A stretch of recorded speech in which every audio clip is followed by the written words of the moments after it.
Napakawalang Sino naman to? mo. Wala kang puso, wala kang hiya. Hindi mo man lang naisip, ganito yun talagang naisip mo, na kaya ka inalagaan dahil binablog ka. Sabi mo pa, o sige, huwag niyo akong alagaan, nasa ng pera. Ang kapal naman ng mukha mo. Sa tingin mo, kaya ka inalagaan nila dahil sa pera? Kapal ng mukha mo, Dave. Ang kapal ng mukha mo, Lord Devil. Lang kung totoo kung yun sasabing pera mo lang, ang kapal ng mukha mo, pera mo. Meron ka ba nung nadampot ka sa Visoria? Wala ka naman eh. Wala ka naman pera eh. Palaboy ka. Yagit ka. Gusto kong sumigaw. Sobrang galit. Nagkakaramdam ko ng galit. Isa lang ang masasabi ko sa'yo. Napakawalang utang na loob mo. Wala kang puso, wala kang hiya. Hindi mo man lang naisip, ganito yun talagang naisip mo, na kaya ka inalagaan dahil binablog ka. Sabi mo pa, o sige, huwag niyo akong alagaan, nasa ng pera. Ang kapal naman ng mukha mo. Sa tingin mo ba kung hindi ka ni Tatay Ramil dinampot sa Divisoria? Sa tingin mo ba magkikilala ka ng tao? Sa tingin mo maging ganyan kakalaki? Maging ganyan katigas sa mga buto mo? Sino ka naman, ate? At parang napakalaking manggalit mo kay Dave. Huwag mong sabihin walang utang na loob si Dave, ha? Dahil si Dave, malaki ang naitulong niyan sa Manalastas family. At hindi mo rin alam ang nangyayari kay Dave sa likod ng camera, kung anong pinagagawa sa kanya ni Tekram. Hindi aalis si Dave sa Manalastas family kung maayos ang pakikitungo ng Manalastas family kay Dave. Ibig sabihin, meron silang nagawa kay Dave na ikinasama ng loob ni Dave.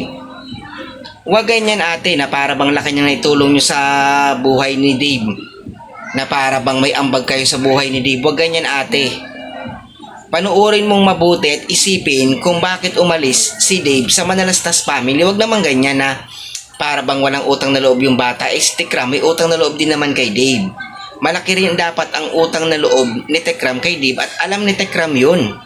Alam ni Tekram yun na may utang na loob siya kay Dave. Hindi lang niya masabi sa camera na may utang na loob siya kay Dave. Dahil ang pinapalabas niya, siya yung biktima at si Dave yung masama. Pero kung tutuusin, si Dave ang laki nang naitulong sa channel ni Tekram. Nagsampa si Dave ng maraming subscriber at nagpaunlad ng kanyang pagbablog. Kailangan ni Tekram ng content at si Dave yung content na yun. Ate, palagi kong sinasabi yan paulit-ulit. May utang na loob din si Tekram kay Dave dahil si Dave nagsampa ng maraming sponsor kay Tekram. Kung tutuusin nga, nabago ni Dave ang buhay ni Tekram eh. Dahil nung nakuha ni Tekram si Dave, wala pa yung channel ni Tekram. Pero nung nakuha niya si Dave, nag-million. Dinagsa din siya ng sponsor.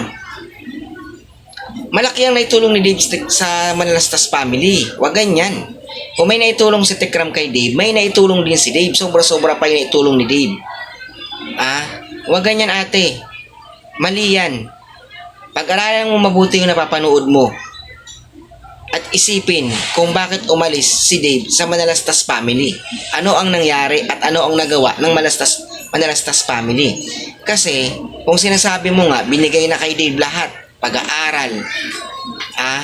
Kung na kay Dave na lahat, bakit pa nga aalis si Dave doon? Kahit ikaw naman siguro, maganda na yung buhay mo, aalis ka pa. Ibig sabihin, merong hindi magandang nangyayari sa likod ng camera. At si Dave lang ang nakakaalam nun at si Tekram. Sinasabi mo, mayabang si Dave kung magsalita. Masama bang sabihin din yung totoo yung side ni Dave? Hindi naman pwedeng side lang ni Tekram yung kailangan nating malaman. Kailangan din nating malaman yung side ni Dave. Pero pag si Dave ang nagsalita, mayabang na, sinungaling. Buksan niyo yung isip niyo.